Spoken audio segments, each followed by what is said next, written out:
I gotta tell you, you guys are absolutely fantastic, because if it wasn't for you guys, I never would have watched this movie.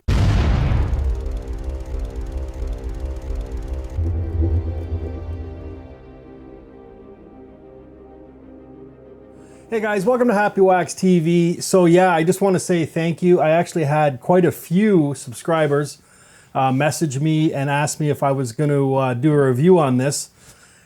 And I really wasn't going to. I'll be honest with you.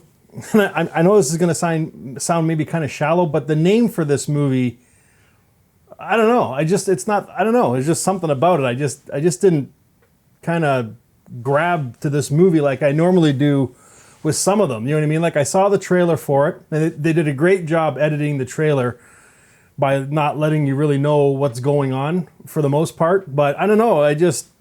I don't know. It just didn't wow me, and I was going to pass on it. You know what I mean? Because there's so many movies to watch. You can only watch so many. You know what I mean? But I had just an extraordinary amount of people message me asking me if I was going to watch this, or if I'd seen it, or how come I'm not doing a review on it. And I thought, okay.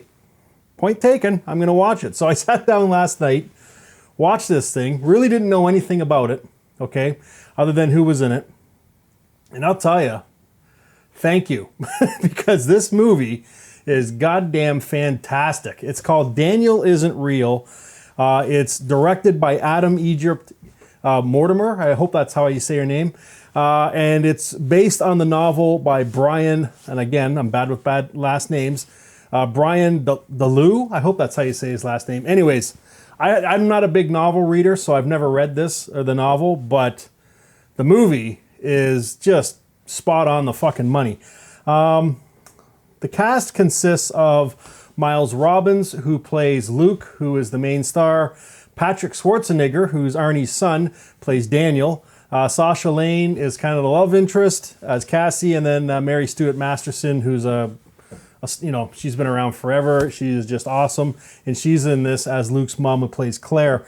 So very quickly, the synopsis is: a troubled college freshman, Luke, suffers a violent family trauma and resurrects his childhood imaginary friend, Daniel, to help him cope. Okay, that's the synopsis.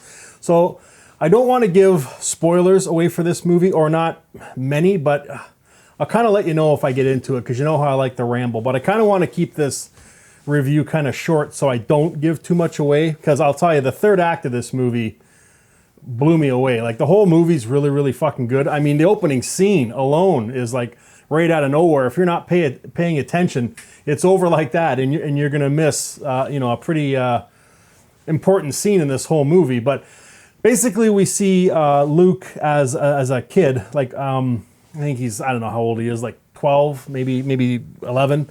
Anyways, and his mom and dad are going through a divorce, and the opening scene is, or a breakup, I guess, is they're yelling at each other, you know what I mean? And then it kind of pans to Luke standing there as a kid, 10 years old or however old he is. And then it just goes to this diner. Everybody's having a good day, chit-chatting, drinking coffee. Guy walks in with a shotgun, starts blowing people away. And I'll tell you, this movie does it the right way. I've said this about lower budgeted horror movies before. If you're going to do this and your movie's going to be rated R, then have some fucking gore in it. Like, not as long as it goes along with the movie, you know what I mean? Just don't throw it in for the sake of putting it in there. But, you know what I mean? Like, if you're going to have somebody shooting somebody, then fucking show it. You know what I mean? Like, it's rated R, so why not? And I tell you, man, this guy walks in with a fucking shotgun, blows people away. Luke, who leaves the house when his parents are arguing, comes across this crime scene, and there's a woman laying on the steps, obviously dead, and her head's all fucking blown out, and he sees this, and it traumatizes him, right? Along with the parents arguing, and he just has a breakdown, and then he creates this imaginary friend called Daniel. And then the first act is just, Luke is a kid, 10-year-old, they show a lot of scenes playing with Daniel, whatever, sword fights and all this sort of stuff. I had an imaginary friend. I think we all did when we were kids. When I was in public school, I had an imaginary friend. I didn't dwell on him or think he was real by any means, but it was just, whatever. You're kids, you goof around and shit like that.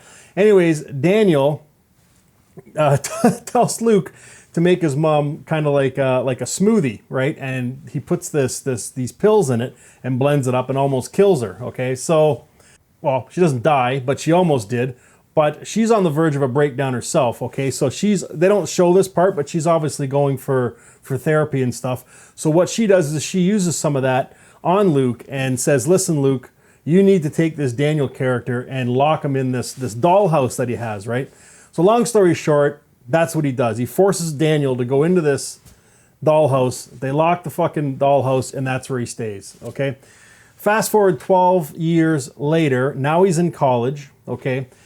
And again, I don't want to give too much away, so I don't want to talk too much past this point, but he's in college. His mom has a breakdown. Girls are kind of like wanting to get to know Luke, but he's kind of a recluse. You know, his roommate at college is a bit of an asshole, but he's bringing these women over, you know what I mean? So he just has this moment where he just needs somebody and there's nobody there. So what does he do? He unlocks Daniel from this dollhouse that he has him locked in, and then he comes back as an older Daniel, which, you know, kind of smooth, kind of cool looking guy. And then it just goes from there. Daniel is played by Patrick Schwarzenegger, and I'll tell you, you know, I've seen him in a few movies. This is by far his best role. He fucking kills it in this movie. But it's funny because when he comes, okay, in the second act, he's like they're best friends again, horsing around, joking around, you know, let's go get some women. And then slowly as Act 2 progresses, he turns out to be more vindictive and vicious, and he's not the same person that he was when he was a kid. He still kind of was, because he made Luke almost kill his mom, but we don't see to the extent. But now that he's older and we're focusing more on it, then we see just how vindictive this is. But I am going to talk a little bit about spoilers right now. So if you don't want to hear anything past this about my opinion on this, I guess just stop watching. Thank you. For a rating, I would give this a very strong 7.5 as far as a rating. But I do want to say something about the third act. Okay, so if you don't want to hear spoilers, then just shut the video off, and thank you for watching. I really appreciate it. Okay, so spoilers. I have said this for years and years and years. Okay, I work in the construction industry, okay, and I see a lot of sites, and I'm on the street a lot, and especially when you're working downtown, okay, and I see, you know, homeless people or mentally ill people, because every city's full of them, you know what I mean? I feel sorry for them, which is why I give to so many charities, mostly children's charities, but regardless, I do see a lot of this going on, you know, and they've diagnosed Luke with schizophrenia, and I've always said this, and this is just me, maybe I'm being ignorant, but I mean, I always said, like, you see these people walking and talking on the street, okay, but there's nobody there, and I always say, like, who the fuck are they talking to? Like, who are they seeing? And that's exactly what's happening in this movie. Okay, now the third act, okay, and again, I've already warned you about spoilers. Daniel is a fucking demon, okay? And I've said this like 100, like, what if demons are real? You know what I mean? I don't doubt that they are. I don't disbelieve. I don't believe. I've never had anything happen to me. You know what I mean? But I mean, there's a lot of mental illness, and in my opinion, the earth is getting worse more so than it's getting better. So what if these demons are getting more power? I know this might sound kind of foolish or whatever, but I mean, mental illness is a real thing, and I'm not making light of it. I'm just saying, what if? Like, it turned, like, this thing, you know, Luke, that this Daniel character is actually a demon that jumps from body to body, right? It happens that this guy that walked into the beginning of the movie with the shotgun was possessed by this same Daniel character, as we find out in the third act, okay? So now he's jumped to Luke because the guy killed himself with the shotgun, and Luke was this little kid, and he having, you know, stress and a traumatic issue with his parents and seeing, you know, what just happened. So we jumped into his body. Okay, that's what happened here. And now we get the reveal that it's an actual thing because other people are starting to see it, okay? So I'm just saying, like, what if this is a real thing? You know what I mean? Like, I know we have medication and stuff for it to help out with it, but what if demons are real and that's the actual problem, not like a short circuit in your brain and it's actually demons taking over your body? I'm just saying. I know you can rip me in the comments.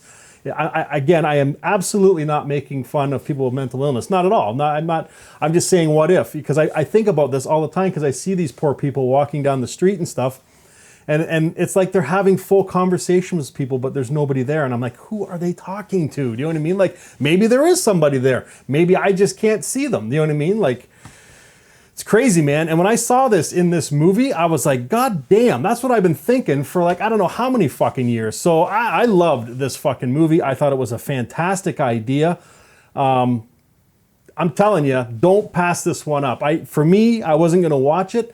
Just for some reason, the name of the title, Daniel Isn't Real, I don't know. It just didn't grab me. And I saw the trailer and it just didn't grab me. But I'm telling you, take my advice. If you haven't seen this movie, do yourself a favor on my recommendation and watch this movie because it is absolutely fucking fantastic. So anyways, enough said. That's, you know, let me know in the comments if I was wrong for saying what I said, but it's just, I don't know, it's just things you think about, you know what I mean? I'm not trying to offend anyone. It's just things that cross my mind. So anyways, let me know what if you've seen this one and if you liked it as much as I'm raving about it. Yeah, and also too, I just want to say we're over 2,000 subs now. Again, that is awesome. In a couple weeks, I'm going to be cutting that check for the children's toy drive with FM96. I can hardly wait. Just wanted to say thanks for making that happen, guys, with the sub count. It's awesome. Yeah, so Daniel Isn't Real. Make sure you check it out. Let me know what you think of it. And as always, guys, stay scared.